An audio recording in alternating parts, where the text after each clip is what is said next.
માધવપુર ગેડમાં આજરોજ સમગ્ર ગામ વતી ભવ્ય રામદેવજી મહારાજના મંડપનું આયોજન કરાયું હતું।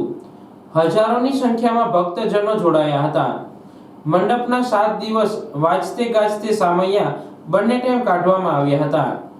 તમામ મંદિરોએ ધજા ચડાવવામાં આવી હતી અને સાથે ભવ્ય લોકમેળાનું પણ આયોજન કરવામાં આવતા લોકોએ મેળાની મોજ માણી હતી।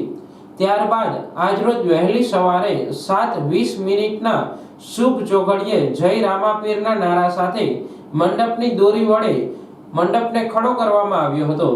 અતિ સુંદર મંડપ ખડો થયો ત્યારે હજારોની સંખ્યામાં ભાવિ ભક્તજનોએ શ્રીફળ વધારી દર્શન કરી ધન્યતા અનુભવી હતી।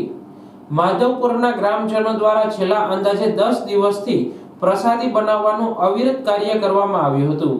ત્યારે ગ્રામજનો તેમજ આસપાસના તેમજ બહારથી પધારેલા મહેમાનો પ્રસાદ વગર ન રહી જાય તે માટે અલગ અલગ સ્થળો ઉપર પ્રસાદીના ટ્રેક્ટરો ગોઠવવામાં આવ્યા હતા। બહોળી સંખ્યામાં આવનાર મહેમાનોને પ્રસાદીનું વિતરણ કરવામાં આવ્યું હતું।